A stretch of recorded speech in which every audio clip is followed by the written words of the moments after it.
So in the next two sessions, we will look at human freedom through the philosophical ideas of Nietzsche.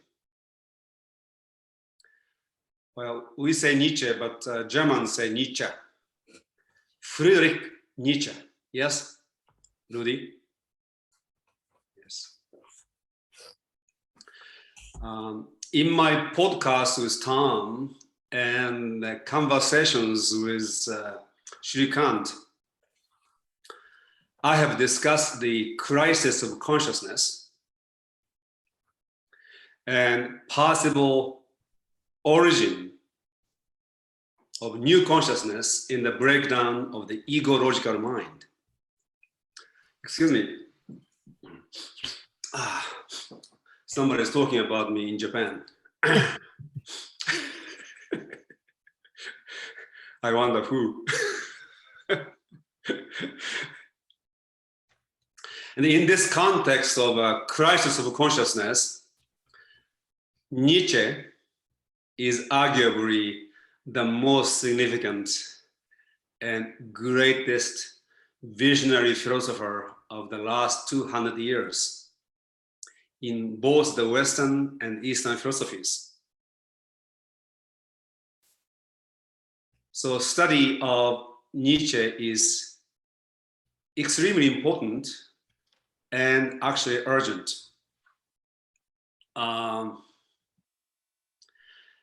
We won't be able to cover the entirety of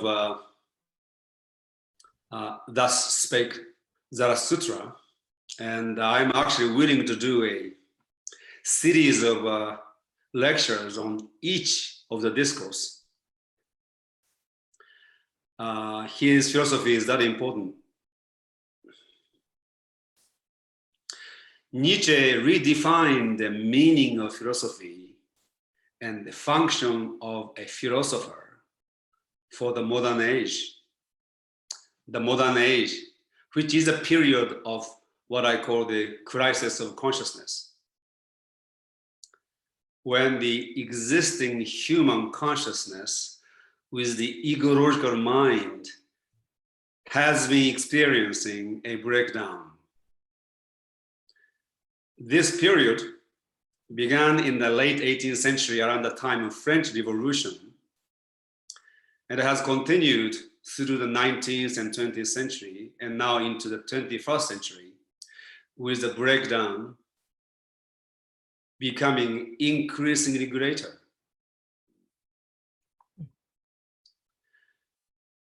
Julian Jaynes and many others talked about the new breakthrough that took place in human consciousness around BC 500. But that breakthrough didn't happen overnight. So there are a couple of centuries coming to the point of breakthrough. Until then, there have been breakdowns. In the same way, the breakdown began around the turn of the 19th century, and it is building up. The human consciousness as it is having difficulty coping with the complexity that it has produced. And many of the things that we see today, including this COVID pandemic or Ukraine war and Great Reset transhumanism, can be seen as a manifestation and at the same time a reaction to this crisis. All of which are actually wrong solutions.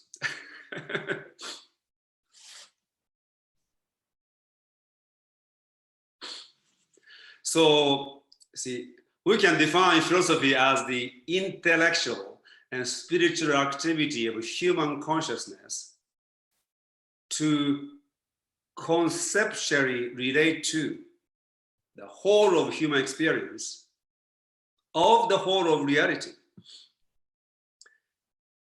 And the philosophy, all the system of philosophy developed before the 19th century and after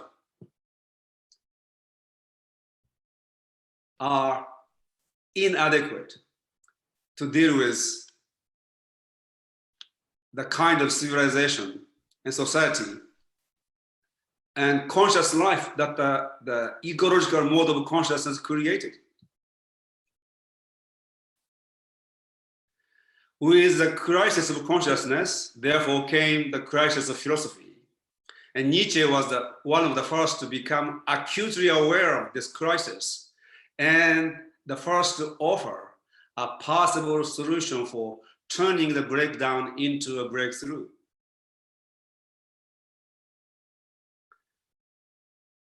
Soren Kierkegaard, who was born in the same year when Nietzsche's father was born, 1813, was maybe one of the real first one to become aware of this, but in the areas of Christianity, religion.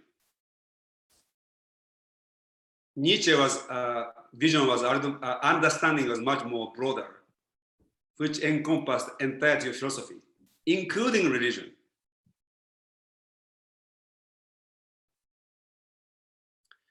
And as I said, he redefined philosophy and the function of philosopher. So Nietzsche's thought is that essential function of a philosopher is to question the philosophical, moral, ethical, religious beliefs of the past. Specifically, he asked these questions. What is the value of morality as such? What is the value of truth as such? So he questioned the assumption that both morality and truth have any intrinsic, self-evident value. So these are two of the original questions that he asked, which distinguished him as a philosopher from most of the other philosophers. And beyond that, he actually offered a way beyond good and evil and redefined and redirected the work of philosophy from truth seeking to sense making. Today, many people are talking about sense making, which started with Nietzsche. And Nietzsche claimed that the chief functions of philosophy are sense making and revaluation of values, all values. This is his way of saying, our function is to rethink all the thought that had been thought by our ancestors. And this revaluation is sometimes translated as transvaluation, which means the transmutation of existing traditional accepted values and beliefs. And in the process of rethinking, some new insight come into existence. So this means for us, we question not only the Christ and Buddha and Lao Tzu, all the way to Nietzsche himself. So we want to, you see, the title of my Lao Tzu class was Rethinking Tao Te Ching. We want to rethink, including Nietzsche. We are not following anybody's thought and accepting anything at its face value, which means in my case, asking the value of Buddhism, including Dogen. In the case of those who are studying, Hindu philosophies, Bhagavad Gita, you may find some disagreement with all those ancient scriptures. And you will find it, actually, because it was written for the ancient mind. For the new kind of consciousness, all those teachings are inadequate. And that's with respect to Christianity, that's what Kierkegaard and also Nietzsche came to conclude.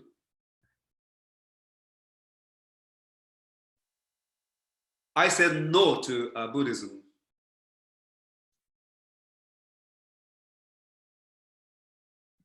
Accepting many great concepts, but there is something missing. We need to do the same with everything. Don't accept anything at face value.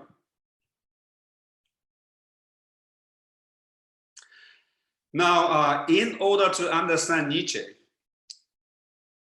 it is very important to view Nietzsche as a modern day mystic, not belonging to any mystical or esoteric tradition, maybe except to the pre-Socratic esoteric philosophers. There's a man named Peter Kingsley, who is a Greek scholar and a very spiritual man who has written a few books on the ancient Greek esotericism. If you're interested, you can read his books. Let's see. This is one of them called Reality. It's a thick book, but you can spend 1 month reading this. It's a very, very good book, actually.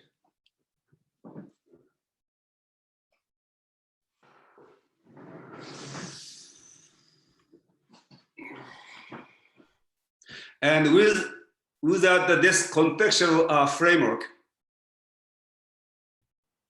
most academic philosophers fail to understand Nietzsche's philosophical visions that are possible only with the awakening of spiritual intelligence.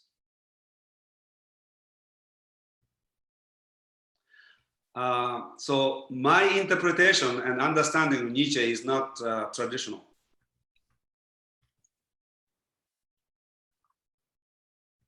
Different even from Osho's.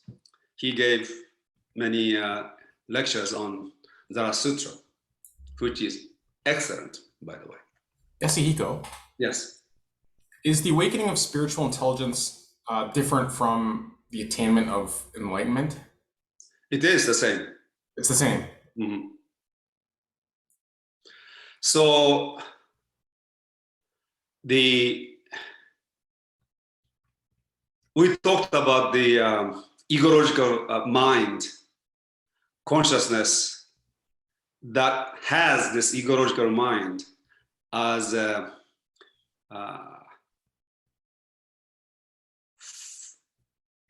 for its function. And the consciousness contains basically 4 levels of intelligences. The basic level is intelligence that we use in information processing. We obtain information and then we apply whatever information we gained and then come up with some output. This is traditional education. When you go to school, we use this information processing, we develop this information processing intelligence. And those who are good at it get higher score. It is an algorithm, it is a programming. And this is what the IQ test tests. And on top of this, there is what we call intellection, or another way of saying it, this is like a reason. And with information processing, you accumulate knowledge. With intellection, you develop understanding. In that, when you obtain information, you begin to really think and compare the different patterns and start to find something more fundamental. So in information processing, you learn rules. With intellection, you begin to discover principles, underlying rules. That's reasoning.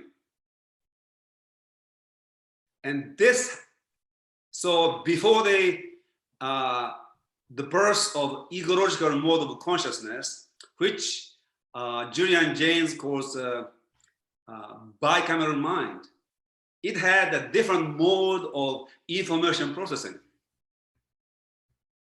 It had a different algorithm. With the birth of consciousness developed different algorithm to process information, and also this ability to find underlying principles. So the second level.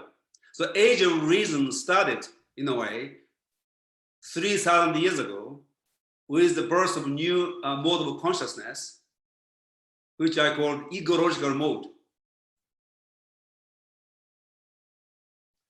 And now we need more. And there's two more levels to this human intelligence, which is part of the human consciousness, more in the seed form than actual, flower. So with the new mode of consciousness, this ecological mode of consciousness, intellection blossomed. But then there are next layer of flower. You see, when the flower opens, then it's possible to become next flower, next layer to open. So there are two layers opened. There are third and fourth layer possible. The third layer is, on the one hand, it is intuition. On the other hand, it is imagination. And of course, most people have some intuition, imagination. But very few people actually have fully opened the petal of intuition and imagination. And with interaction, you begin to have the understanding of totality.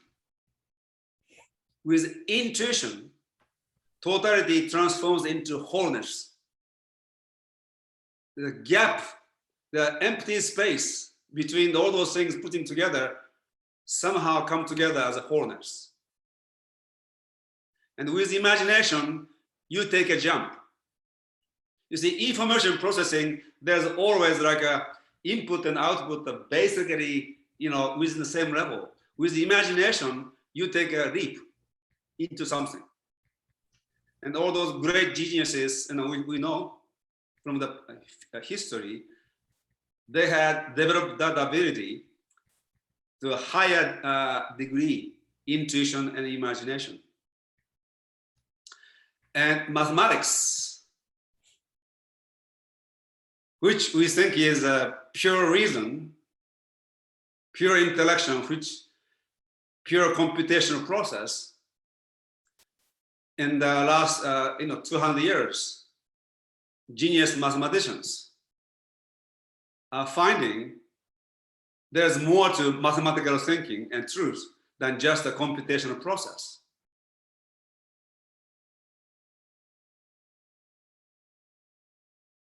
And this intuition and imagination is in some way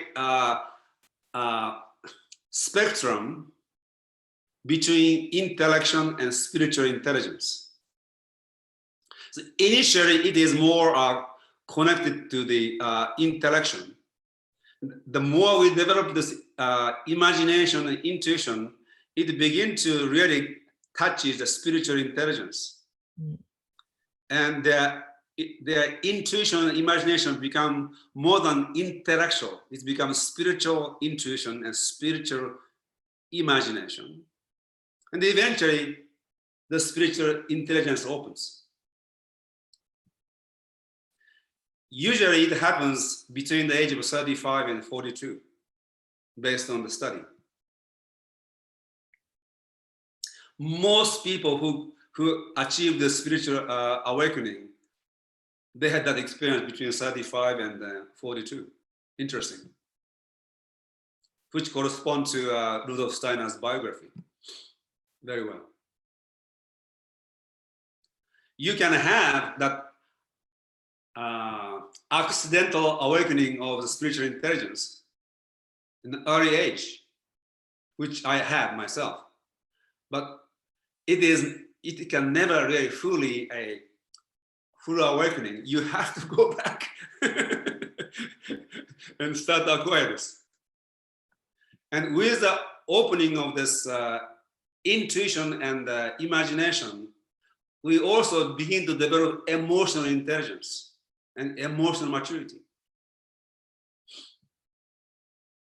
So when you're in your teens or early 20s, you have a spiritual awakening, your emotional maturity is not sufficient for you to have a fully integrated consciousness in a new mode. And Nietzsche had that awakening. I have little question about that. Reading his books, not only this, but others. He wrote a book called Untimely Meditations when he was 29, 30, 31, 32, around that time. And to me, that's when he began to really have that awakening. It went all the way, which has seen the greatest explosion in Zarathustra.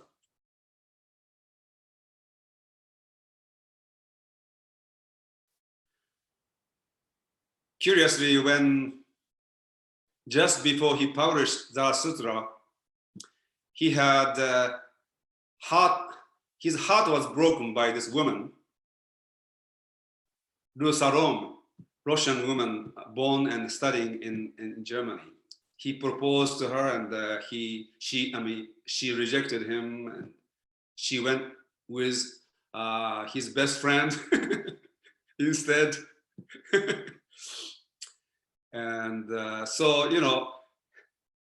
he was no way insane. He had a lot of, problems along with this higher cognition. So on the one hand, he was having this, real acute cognition and a blossoming of imagination and intuition. As a human being, there are other areas he needed to have more maturity, which he was catching up.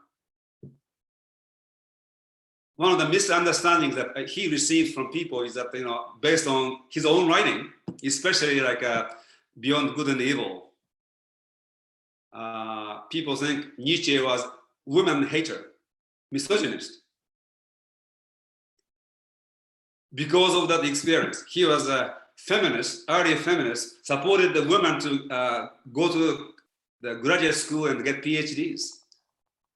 And then when he was writing Zarathustra, and then until end of his life, until end of his productive life, he surrounded himself with intellectual women. And none of them had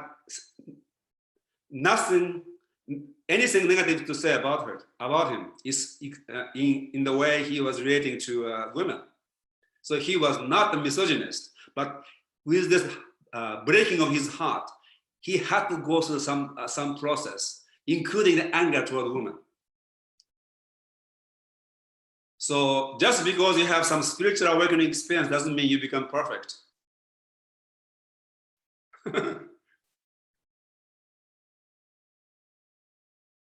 Anyway, I went to the off tangent here. Can I say something about that, Yasuhiko? Yeah, by all means. So one of the things that Osho mentions in this book about Zarathustra is that Buddha and Mahavira, I believe he said, and this was strange to me, but couldn't transcend their manhood. and neither could Zarathustra. Mhm. So that's why this projection. Mhm. Agree.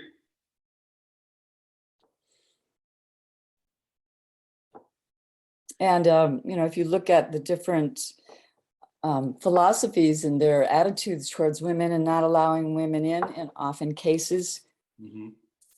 that would be what we want to transcend as we revamp these philosophies. Yes.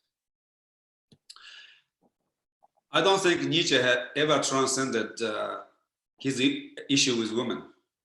First of all, when his father died very young.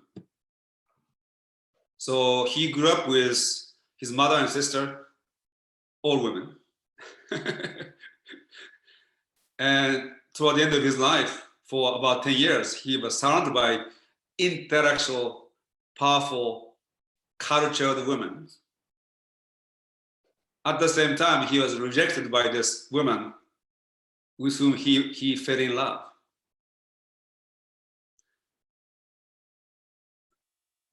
Nobody thought Nietzsche was a manly, attractive person. So Rue's rejection, I think Nietzsche took too personally. Actually, there was a deeply feminine aspect to Nietzsche. So in a way, it is also his own inner struggle with his feminine aspect of his own consciousness and being.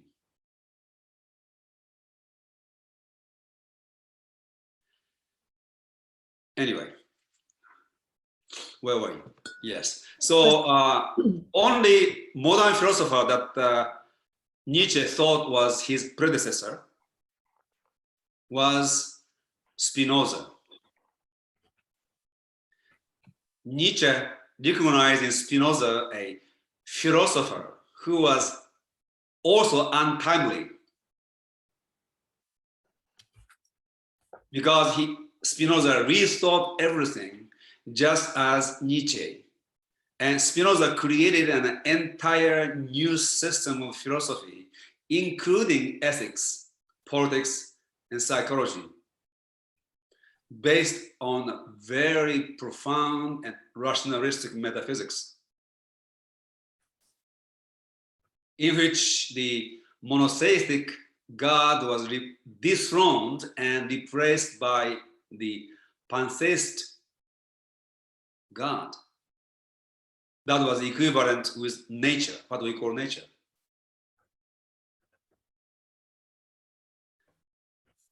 And he also dethroned Christian morality and replaced it with very rational ethics built upon a rational mysticism, metaphysics, different from Christian metaphysics based on God created the universe mythology.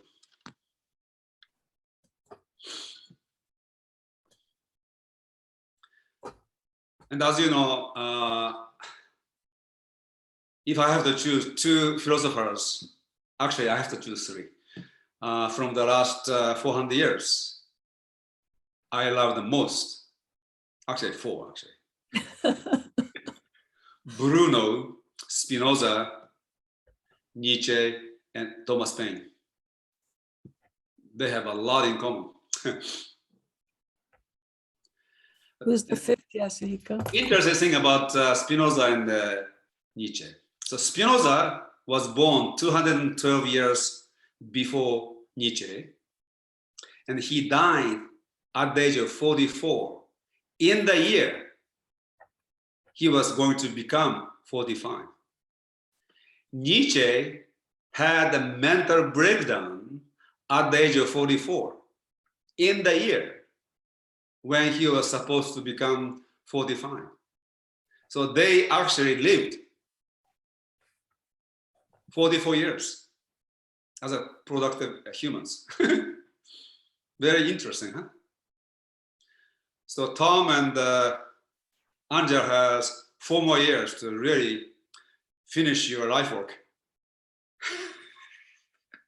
The rest of us, we miss an opportunity. Oh, Craig too. Craig is younger actually. How old are you, Craig? 30 something. No, I'm mute. I'm 1980, so I'll let you do the math. Okay. All right. Because I forget. I don't keep track of it anymore. Yeah, I understand. I agree with that. So what does it mean to be untimely? As you know, Tom and I call our podcast Untimely Conversations. And as I see it, and as Nietzsche saw it, or my interpretation of how Nietzsche saw it, actually, the philosopher vertically enters the horizontal flow of the conversation of mankind with a view of the whole, ego as a view of the whole, and the understanding of the timeless, atemporal, and ahistorical origin of concepts, which he called genealogy.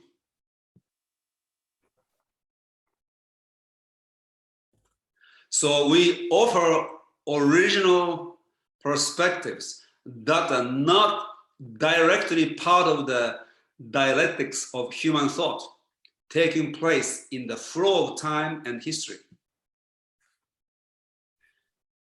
As you know, when he was in the mountain by himself, in solitude, he had snake and eagle as his friends and companions. Snake represent wisdom, but in a way, snake is really have the intimate knowledge of the earth, the ground of being, the ground. This world. Eagle is a symbol of pride. He used the word pride. Yeah, you can say that it is pride. It is the total view of the earth. You are not the partial. You have the comprehensive view of the earth. It is a sense of one's own greatness, the pride. Not the pride that is, Christian morality and most morality has a very negative view of pride. Nietzsche had a very positive view of pride. Intentionally used that word to counteract Christian. Blessed are the meek. He said, no.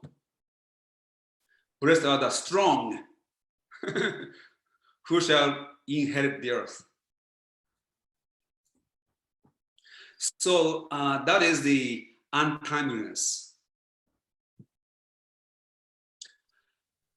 I'll talk more about his philosophy in the next session, but this is just want to get the overview of the man.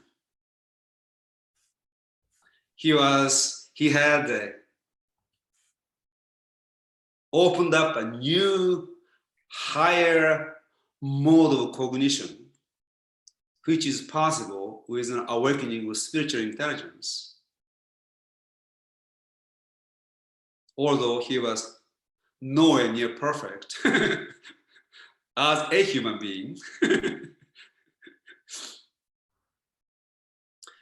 And he has entered into the conversation of humankind vertically from the above with the intimate knowledge of the earth, the ground, and rethought, re-examined all those accepted beliefs and values and meanings. And he called this, nihilism, positive nihilism, positive pessimism.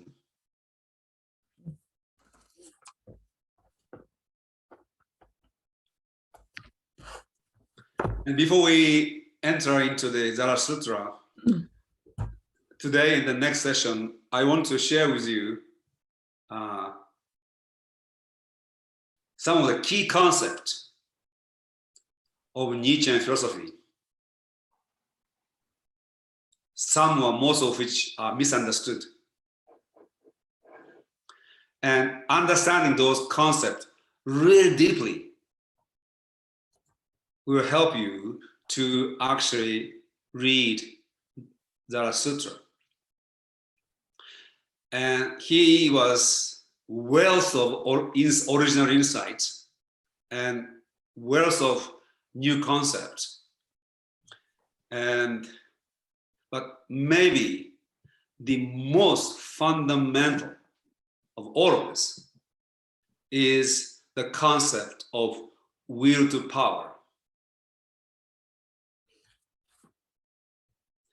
And I have not seen many writings or lectures in which they really expound on the total depths of this concept. And when you read the Beyond Good and Evil, he mentions the name of a man, Roger Joseph Boscovich, along with Copernicus. I will read the quote later. This Boscovich is of the same ethnic origin as Mira and Nietzsche, the Nikola Tesla, Montenegrin Serbian, born in Dubrovnik, which was called Dalmatia when he was born. And he was born in 1711. He was one of those super geniuses. So before Nikola Tesla, Serbians had a super genius who was this Boscovich. And Nietzsche studied Boscovich, which I don't know why, but very few people take seriously. It is extremely, extremely important. Let's see. This is the Boscovich's book, Theory of Natural Philosophy, Theoria Philosophiae Naturalis, I think. Those of you who are interested in science, you want to read this book. There's one part is Latin and another part is English translation.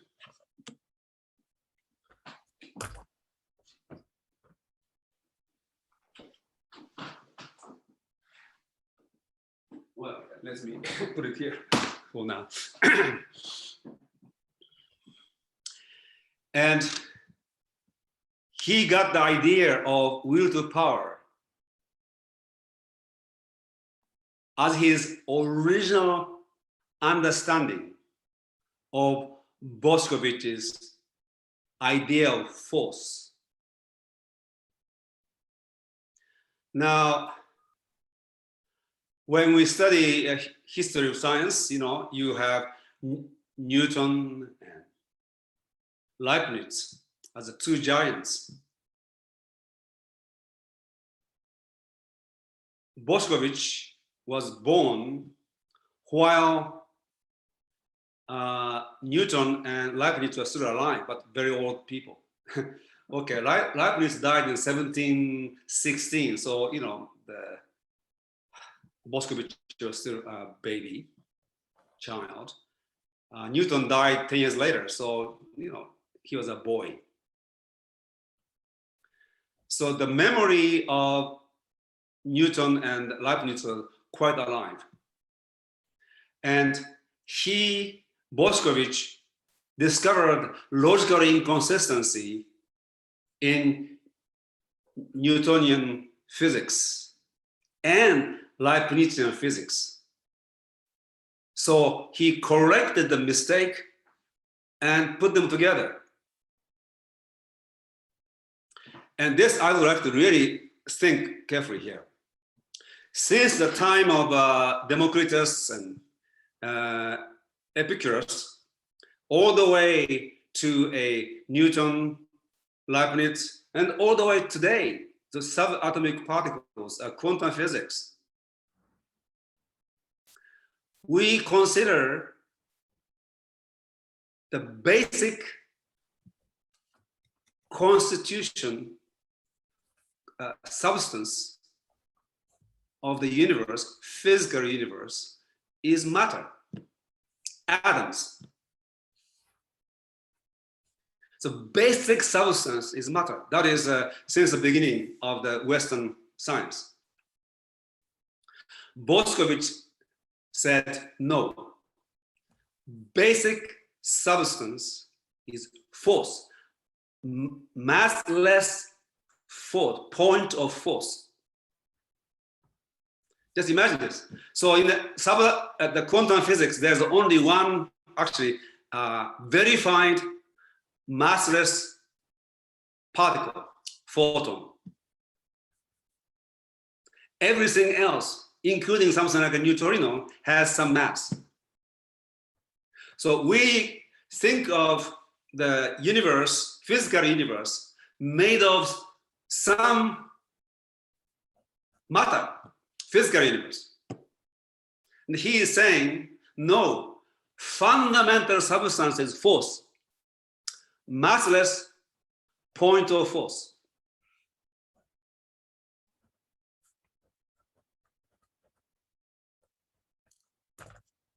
Therefore, cause and effect of the Newtonian is no longer valid because force is everywhere. This interaction is more primary than the matter. Matter is the secondary reality, which means you are now eliminating the difference between metaphysics and physics. And he has shown mathematically and also from the visual map how this force works, which has been verified.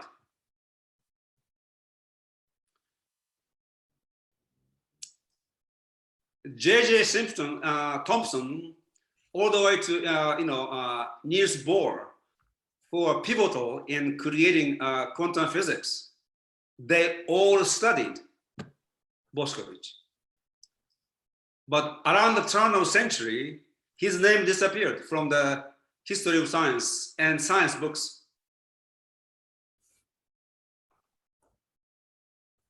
And let's see. Roger Penrose wrote this book, The Road to Reality. This actually a history of entire history of Western science. No mention of Bošković. What happened? Just like Nikola Tesla disappeared. He disappeared. And as you know, I like those people who disappeared. I love to bring them back to, to a view.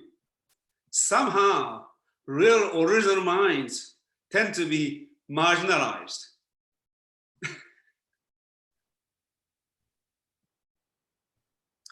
So, let's see where to begin with this one. So, just imagine, just use your imagination, which you have in a higher degree than the rest of humans. This universe, the basic substance is massless force. What we call matter is a emerging property of this force.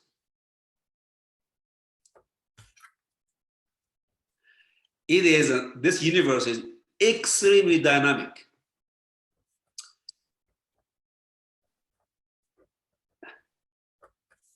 So this is the universe in an ocean of force. And there's only two things. In some distance, it attracts. When you come closer, it repels. And he explains everything by this simple, in a way, concept. Therefore, he should be known as the father of modern quantum field theory.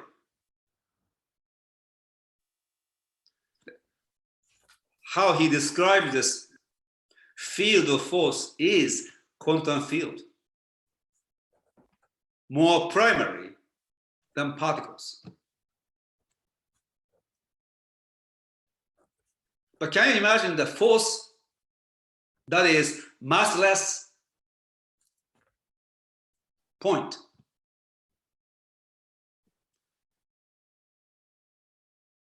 Point only exists in mathematics, people think.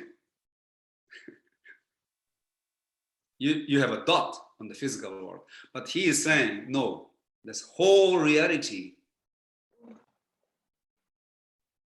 comes from this point massless atoms of force. Now, physics and metaphysics has been completely united there.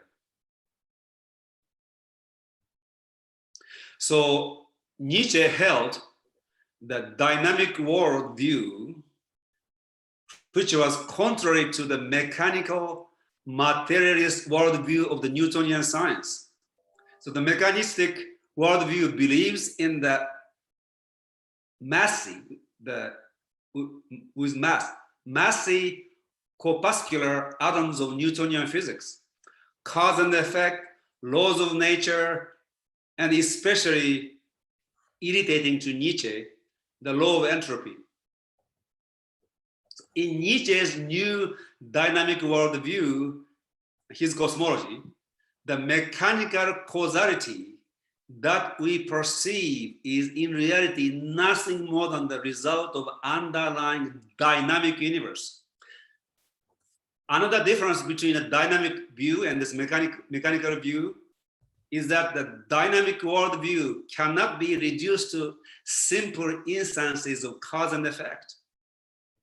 You must understand that all forces are connected to one another. So every cause and effect involves the whole universe.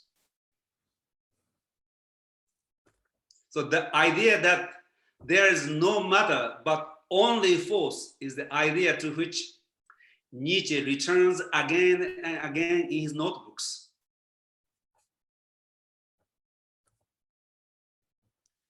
And it is clear from those notes that force is a central concept in Nietzsche's theory of will to power. So put it in one simple sentence, force is the cosmological concept Nietzsche adopted from Roger Joseph Boscovich, that the universe ultimately consists only of indivisible and non-extended massless points of force. So Boscovich offered a scientific and potentially atheistic universe which rejected the last semblance of substance, material atoms.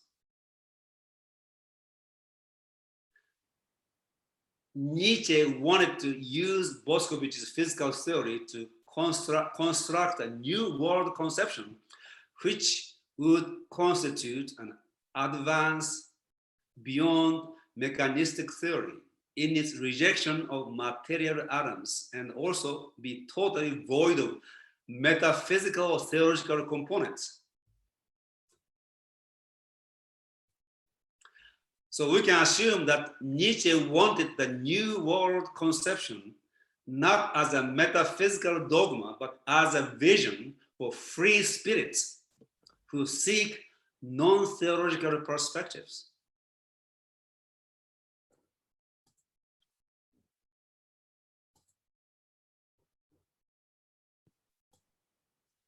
So force is primary, matter is secondary.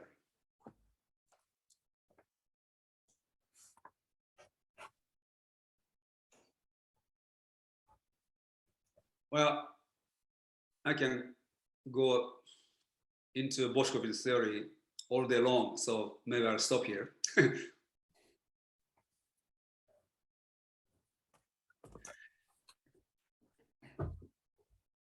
Let's see. So now, where does this will to power come from? So you see, people misunderstand will to power just like it's just a human thing. No, there is a cosmological, ontological foundation. Nietzsche sees will to power as a fundamental prime mover of the universe.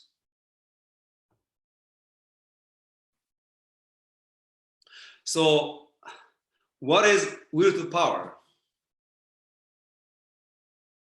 Oh, by the way, as I said, in Beyond Good and Evil, Nietzsche says this: while Copernicus persuaded us to believe, contrary to all senses, that the earth does not stand still, stand firm,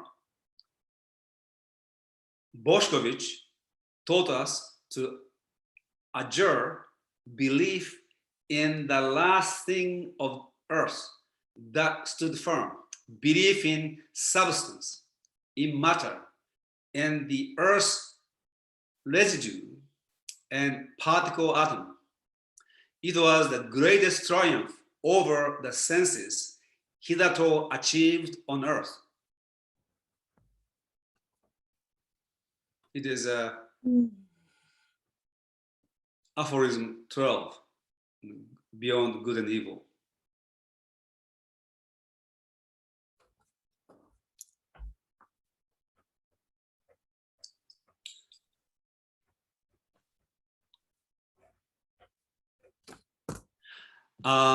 There's a word called pan-dynamism,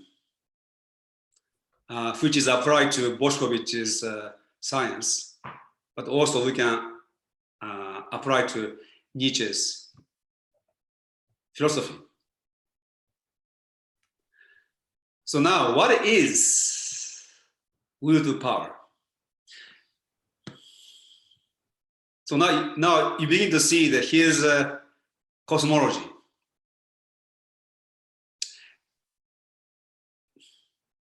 Every human being and every philosopher has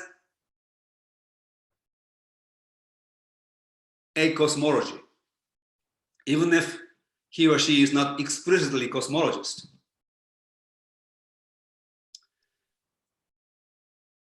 A scientist really develops cosmology. Philosopher pick some really good ones and use it as the foundation for his epistemology, ethics, and aesthetics. So Epicurus adopted Democritus, Nietzsche adopted Boschkovich. Imagine this. So Boschkovich was like really ahead of his time. He was actually a little more ahead of his time than quantum physics itself in his conception. And Nietzsche adopted his cosmology. So he was way ahead of his time.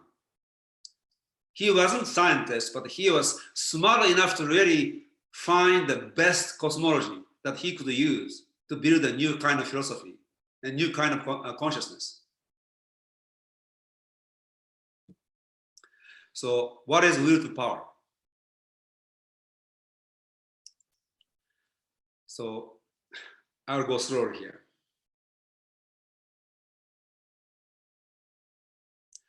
So will to power is the force in itself. It is the interiority of force. You need to, again, use your imagination to really conceive of this. So force is a massless point. And then, so how can a point have the interiority? So interiority is a quality, yes? It is not quantitative. If this point has no interiority as a physical entity, but it has a quality. So will to power is a qualitative way of understanding force. So Bošković's force is a cosmological concept, and Nietzsche's will to power. Sometimes he only uses will. Will or will to power is an ontological concept.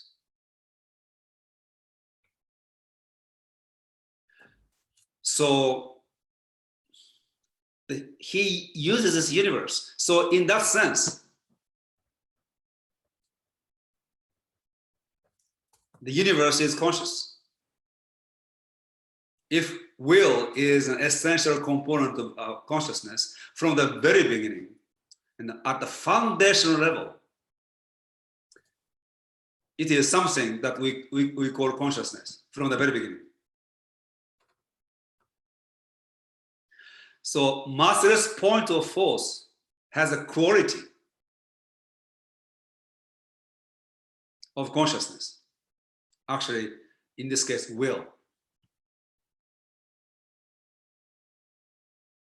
So it is a pan-dynamism, but also pan-psychism in that sense.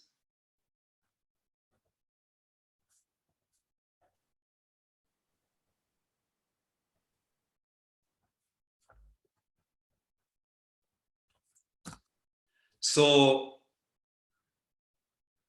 the will to power is a fundamental prime mover or driving force of the universe and of humanity.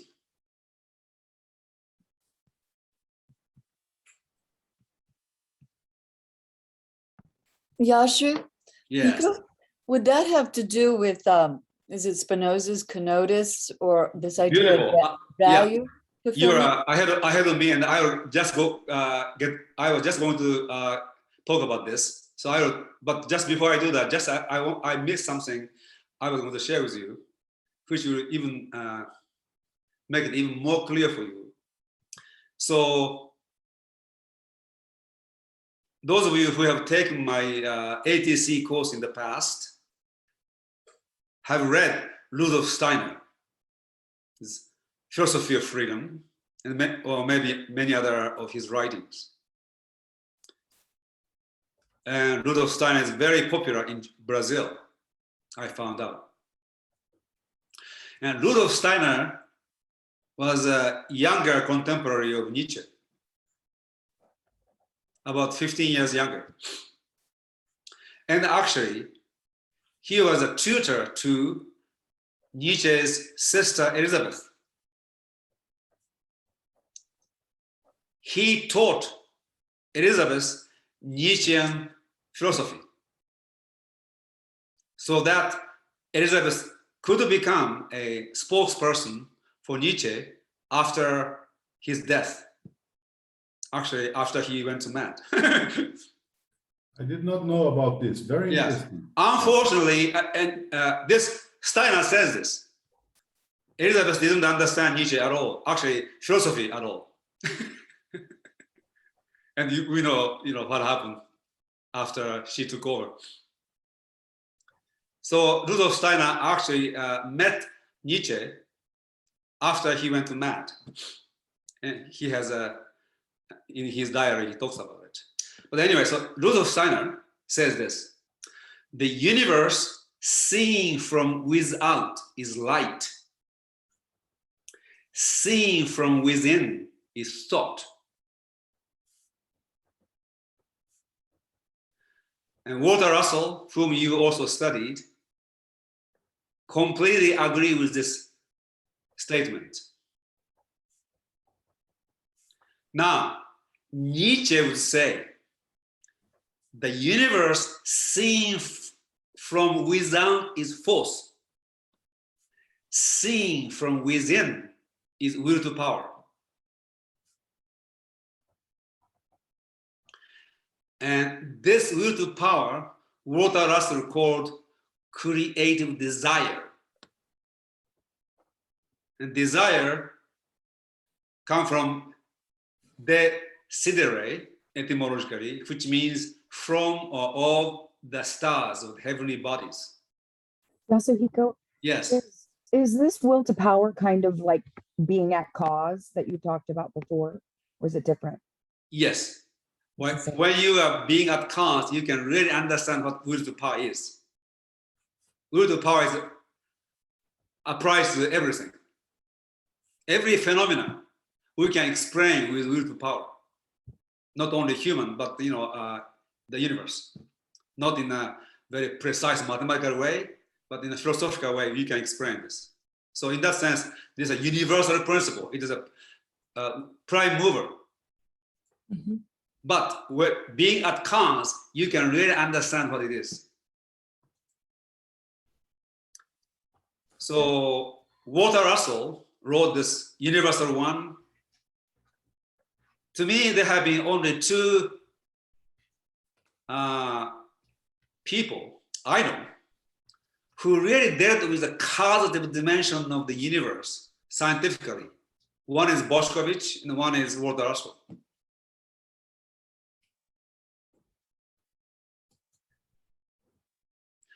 Boschkovich was polymath. Walter Russell was polymath. Boschkovich was actually a Jesuit priest. The difference is Walter Russell was an artist, musician and artist, who had this cosmic vision, which was best expressed scientifically. Boschkovich studied science in depth. But those two people somehow came to the same kind of visions. So that's now Belinda was ahead of me, and we're going to talk about connection between will to power and Spinoza's conatus. So the concept of will to power is a transvaluation of Spinoza's concept of conatus. The conatus designate the propensity of substance to stay in its own nature and the function of existence itself to continue to exist. So that which exists tend to try to preserve itself. That's conatus. That was not the invention of Spinoza, but Spinoza used this word to really describe the universe. It is a principle. A is A, and A will be A, so long as it is allowed to be A by the rest of the universe.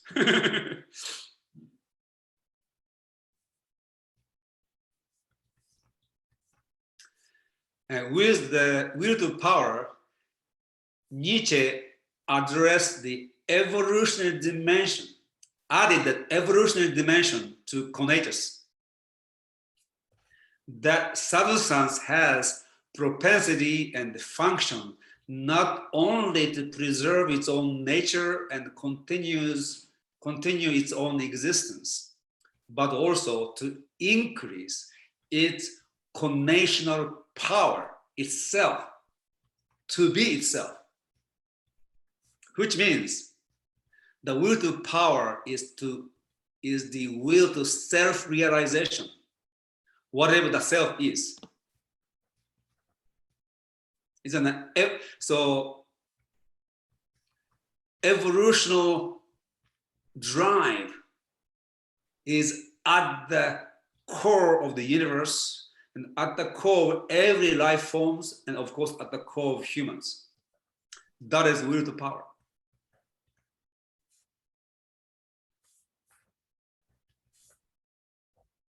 And human being being a composite of many different forces, we are battleground of wills to power. Oftentimes we are extremely conflicted.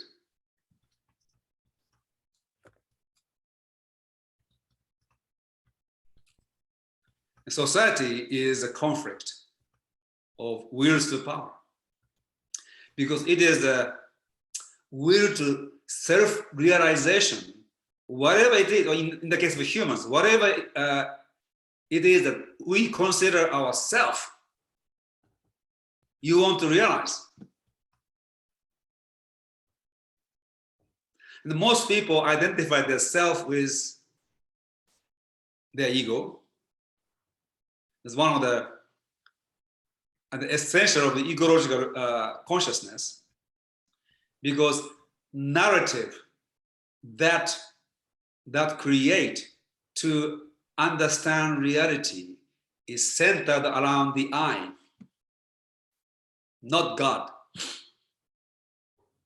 So it is ecological, ego-centered, ego-serving narrative. And therefore, self-realization usually means the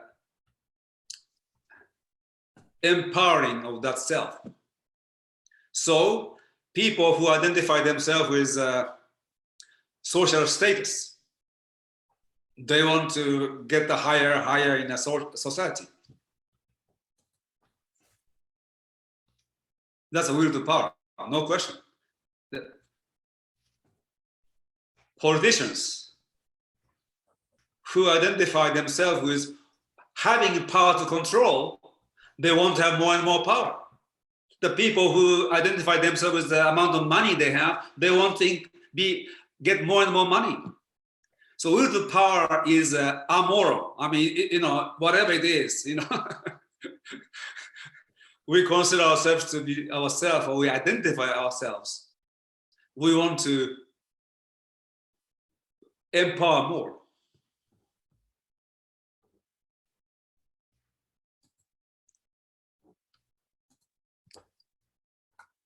So I don't remember where this comes from, but in one of the Nietzsche's writing, he says this: the triumphant concept of force with which Boschkovich has created the world needs supplementing.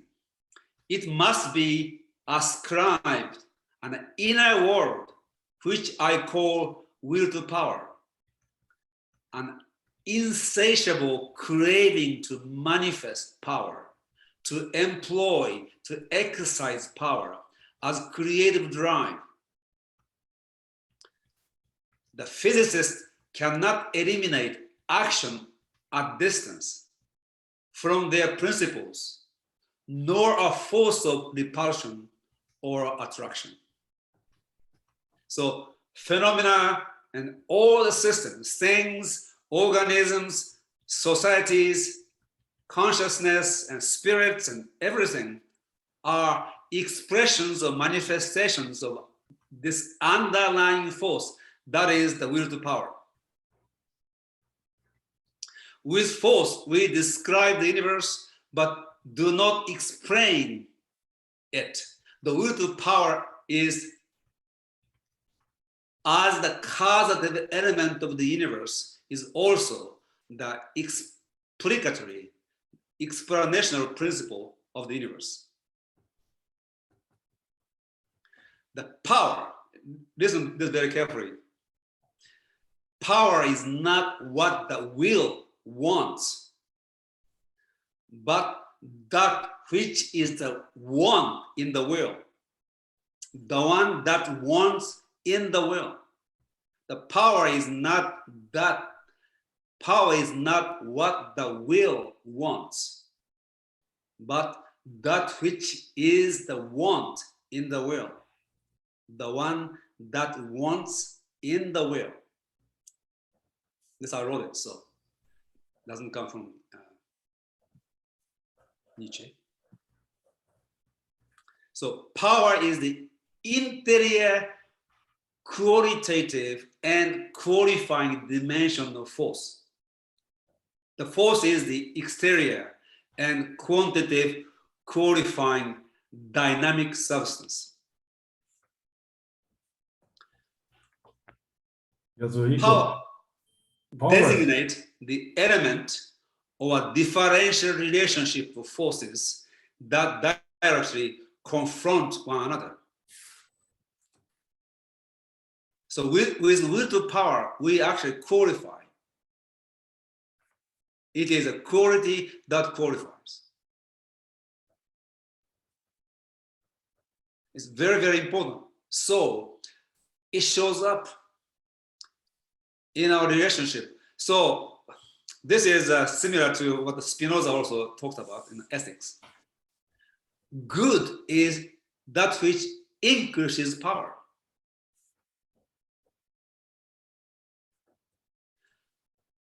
So when you choose your girlfriend, boyfriend, or wife and or husband,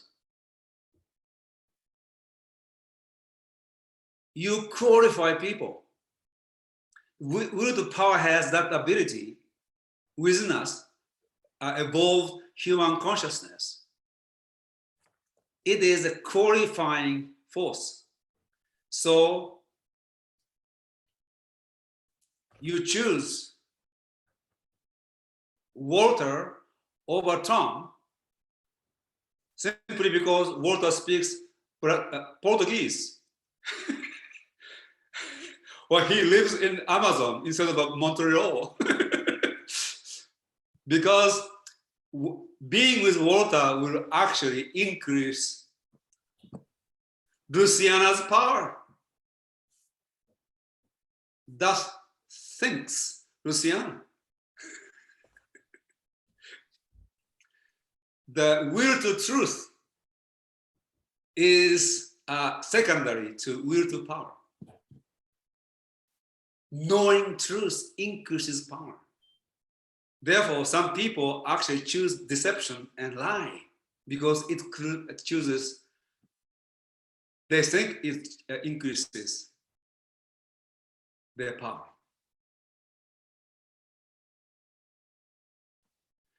Now, which means now you want to, so far so good, I think. So, because will to power is a qualifying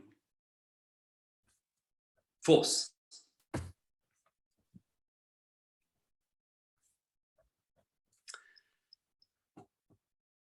Nietzsche asked a very interesting question, which he developed further into what we call typology of humans. So, what is freedom? This is a question. What is freedom? But he asked, who is, or which person is, which type of a man or woman is free?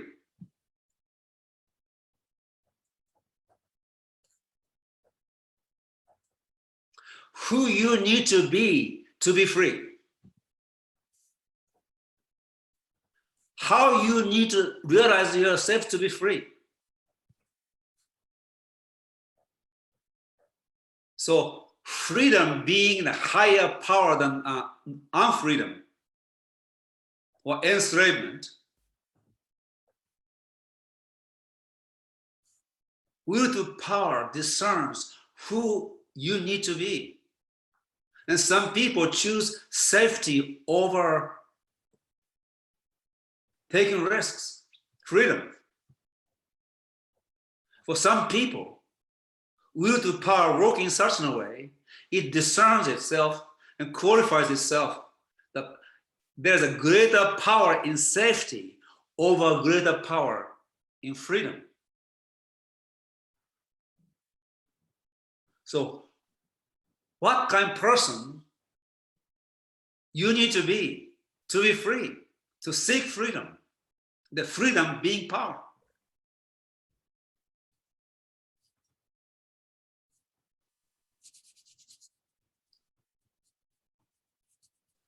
Put all these things together. It sounds to me, Yasuhiko, like you're Yes. saying that we need to, I mean, I think we have a fundamental human need for safety. Yes. And it sounds like if you want to be free, you kind of have to let go of staying safe, and you have to be brave. Is that kind of what you were saying? No. So when you are being aware, just remember, so on the most fundamental level, will to power is the prime mover of the universe, which include humans. But in the case of a human, it is a very complex system, composite of many different wills of power. When you see yourself as an ego, it is a society of personalities. And some personality has a contradictory will to power with each other.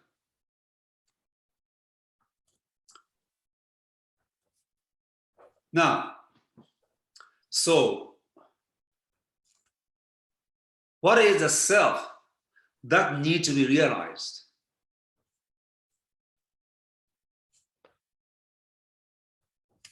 If it is not the ego. So you want to go deeper into this inquiry. So what is called enlightenment? So ego can exist at the level of information processing intelligence, or intellectual intelligence, or intuitive imaginative intelligence, or spiritual intelligence level. Self, the notion of the I. So self-realization at the level of information processing, very mechanical, ego-logical level that most people live, is having more money, having more degrees, having more status, having better cars and stuff like that. It's a total conditioning. When you go into the intellectual level, you may want to have more knowledge.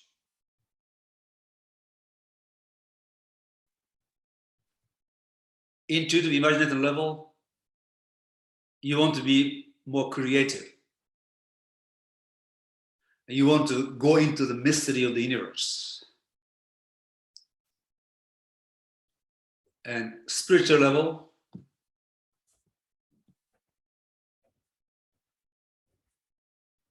you achieve a different kind of knowledge, understanding that is not possible on the intellectual level. You enter into a higher level of cognition.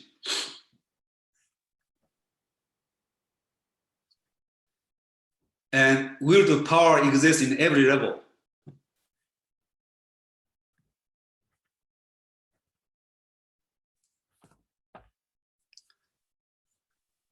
So you need to be, when you become whole, aware of yourself, the wholeness and oneness of being come into existence, and will to power become unified.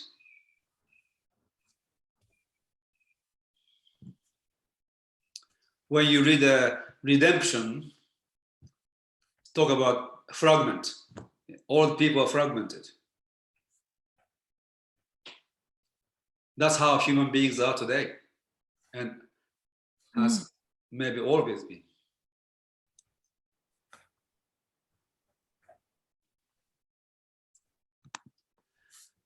So to encapture in one sentence the Nietzsche's cosmology and cosmological view of the universe, life, and humans, an understanding of which is essential in understanding all of his writings, especially after the gay science or the I don't like gay science. I like joyous science or joyous wisdom as a title. Is this will to power? And I'm going to read one sentence to capture all of this, which is if we are to give a label to Nietzsche's cosmology or philosophy, is monistic pan-dynamism. It is not dualistic because there's no physical and metaphysical. All disappeared. It's a monism. And pan, all over, dynamism, enormous movement, so to speak. So this is my way of saying what Nietzsche would have said. This is the eternally regenerative, self-creating and self-evolving universe with massless points of force constituting the substance that which underlies or the force field more primary than matter, and the will to power connatively powering its creative evolution. I read again. This is the eternally regenerative, self-creating and self-evolving universe with massless points of force constituting the substance, which is that which underlies, or the force field more primary than matter, and the will to power connatively powering its creative evolution. This is the universe Nietzsche has envisioned and built his philosophy upon and lived. It is extremely alive. This universe is extremely alive.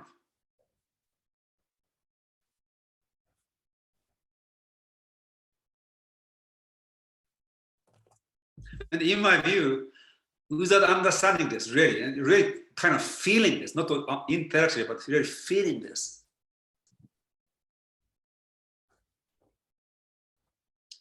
you can't really understand his philosophy and this man.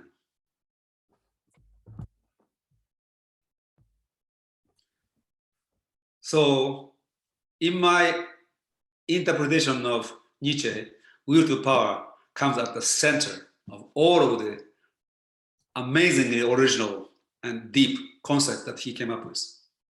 Because you can explain all of this with will to power, actually.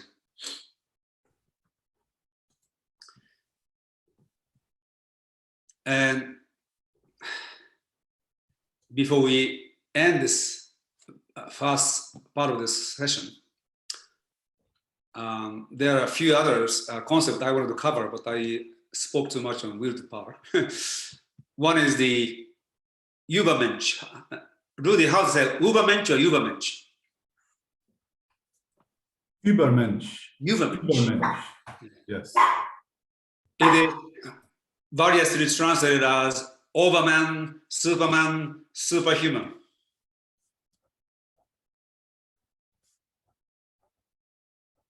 So in the interest of time, I'll just give you one sentence. Ubermensch is the highest culmination of the purest expression of the will to power in and of the human being that is unceasingly self-overcoming and self-surpassing. Ubermensch is the highest culmination of the purest expression of the will to power in and of the human being that is unceasingly self-overcoming, self-surpassing, self-transforming. So, Overman is not the end, but it is like a entering in the stream. The Overman is a stream, evolutionary stream. To become Overman is to enter into this evolutionary stream. There is no end. In the prologue, there's a title of walker. In the original German, it sounds more like a rope dancer. From this house to the other house. The other house, the human, is the bridge, the rope between the animal and the Overman. And this title of walker, who happens to be maybe only one disciple of this marketplace, goes that the other house is the Overman, but once you enter, it is not like a achievement, ending. It is a beginning.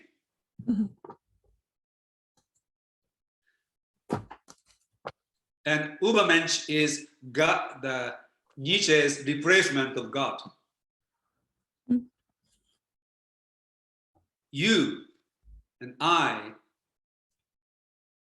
can be the higher man who walks this tightrope and moving into becoming Ubermensch.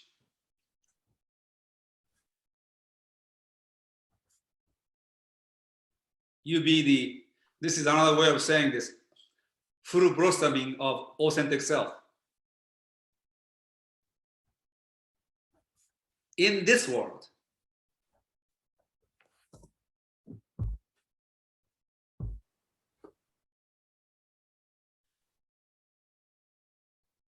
just one more thing, and then when we read this, some chapters, we can go back to this. So the death of God, which means all beliefs in meaning and values that came from the old God concept, leads to nihilism.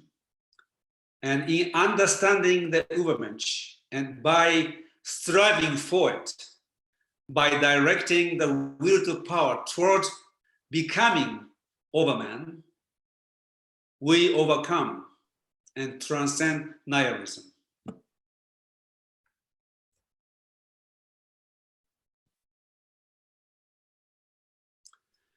Now, in Mastery Course 1, we talked about eternal return and amor fati. They come together. So eternal return with amor fati has a psychological dimension. So Nietzsche asks, can you love your life and your fate so absolutely that you absolutely welcome the eternal return, eternal recurrence of your life, the exact same life over and over for eternity? That is his question. So it is a challenge. And if you can meet this challenge, then new freedom arises where you choose to live your life in an entirely new way. That's the irony. You see, Buddhist karma or Hindu karma and this samsara of returning comes, reincarnations comes simply because you are not able to actually love your life absolutely. And you cannot accept eternal return. Once you can fully, absolutely accept it, you can hardly wait to have another life exactly the way it is. You can hardly wait to get married to Walter again and again and again and again and again.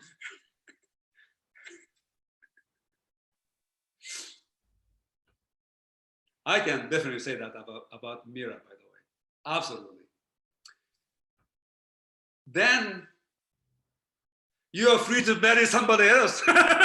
Just kidding.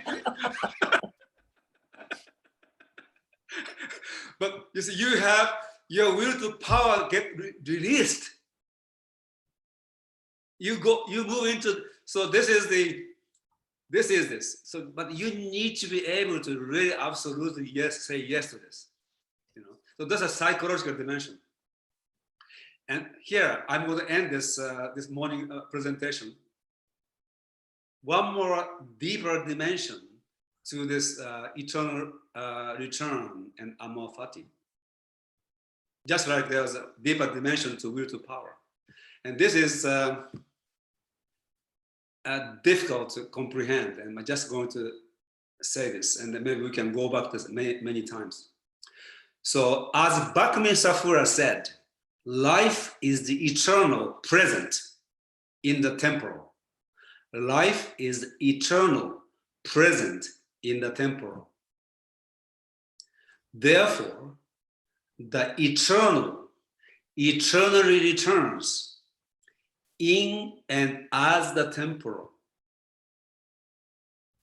The eternal being, the infinite eternally returns in and as the finite. Therefore, only the eternal, only the infinite returns.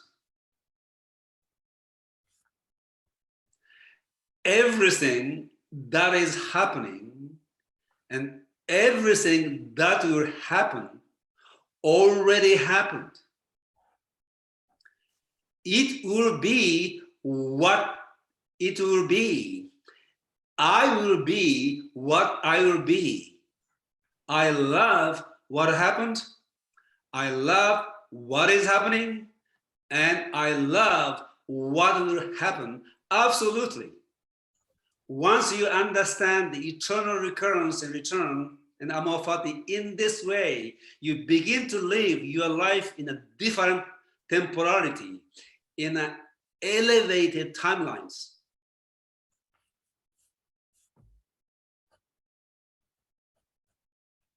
And as Wow. all of you also remember, in Shobo Genzo, Dogen said this, actually.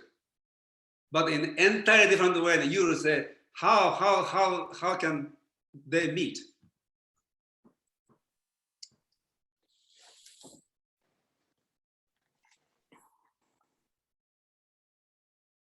Only the eternal, only the infinite returns. So everything that has happened will happen again and again and again. And I love what happened, I love what is happening, and I love what will happen. Absolutely.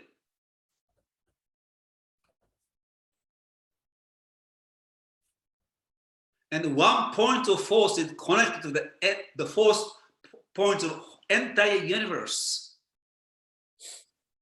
Dice is thrown every moment. And because it is infinite, it is the exact same dice. You win the game every time you throw the dice.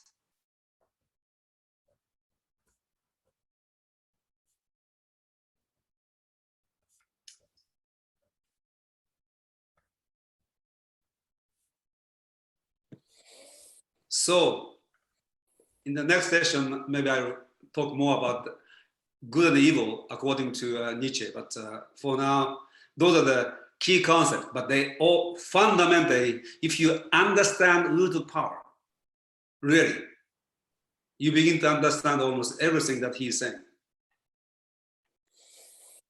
This is a bomb you just dropped on us. This is sort of like the whole culmination of the freedom and the true happiness Yes, that we choose and is present every fucking moment. yes, This is a bomb. yes, Yeah, it is Oh. very freeing. yes, It's fantastic because it explains so many things. Why there is this deep force that make us repeating things, and we Exactly. wonder, why do I repeat that? yes, It's beyond me. I have to do it. I have to. If I'm tired, but I have to go. I have to do it. You Yes. know, and this is really amazing. This is freedom. When we And- understand that, yes, where is our freedom? Yeah, it's yes. fantastic. Fascinating.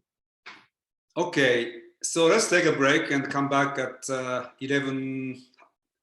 Shall I give ourselves 10 minutes? Mhm. Okay, so 11:50 my time. So